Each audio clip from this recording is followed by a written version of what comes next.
UP की 80 लोकसभा सीटों का लेटेस्ट सर्वे। मायावती को भारी पड़ेगा अकेले चुनाव लड़ने का फैसला। अखिलेश यादव की सपा का भी बदला समीकरण।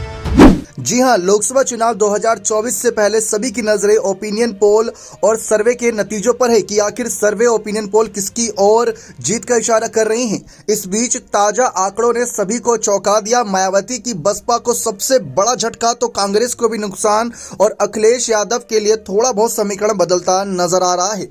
आगामी लोकसभा चुनाव में इंडिया गठबंधन और एनडीए अपनी पूरी जोर आजमाइश से जुटे हुए हैं। यूपी में सपा और कांग्रेस का गठबंधन होने के बाद परिस्थितियों में काफी बदलाव आया। हाल में हुए एक चुनावी सर्वे में अखिलेश यादव और इंडिया गठबंधन के लिए अच्छी खबर आई। लोकसभा चुनाव को लेकर हाल में टाइम्स नाउ नवभारत ने एक सर्वे किया जिसमें विपक्षी दलों के लिए अच्छी खबर है कि यूपी में सपा कांग्रेस का गठबंधन होने के बाद इंडिया दल को मजबूती मिली है। सर्वे के मुताबिक यूपी की 80 लोकसभा सीटों में से एनडीए को 72 से 78 सीट मिलने का अनुमान जताया।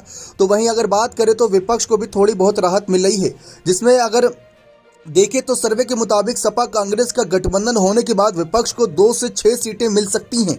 वहीं बसपा को 0 से 1 यानी कि 10 सीटों वाली बसपा इस चुनाव में 1 सीट पर भी सिमट कर रह सकती है। वो भी तब जब मायावती का भतीजा या कोई खास बिल्कुल ही जोर आजमाइश करेगा, तब जाकर वो जीत मिलेगी।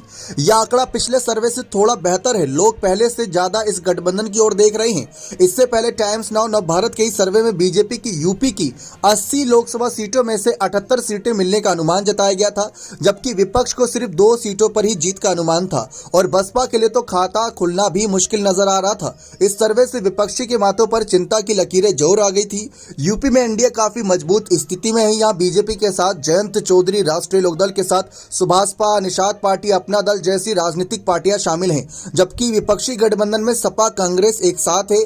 उनके साथ स्वामी प्रसाद मौर्य भी आ सकते हैं, यानी कि राष्ट्रीय शोषित समाज पार्टी। बहुजन समाज पार्टी अकेले चुनाव लड़ रही है, तो ऐसे में लड़ाई और दिलचस्प हो गई क्योंकि इस चुनाव में लगभग कई सीटों पर 30 से 35 सीटों पर त्रिकोणीय चुनाव की स्थिति देखने को मिलेगी। बसपा अपने सभी सीटों पर कैंडिडेट उतारेगी, लेकिन 35 से 40 करीब ऐसी सीटें रहेंगी जिस पर त्रिकोणीय स्थिति देखने को मिलेगी। क्या आपको लगता है कि सर्वे के आंकड़े में कोई नुकसान है यहाँ पर सपा बसपा किसी पार्टी को? आपको क्या लगता है कि कौन सी पार्टी कितनी सीटें जीत पाएंगी? अपनी राय कमेंट सेक्शन में अवश्य दीजिएगा। बहुत बहुत धन्यवाद।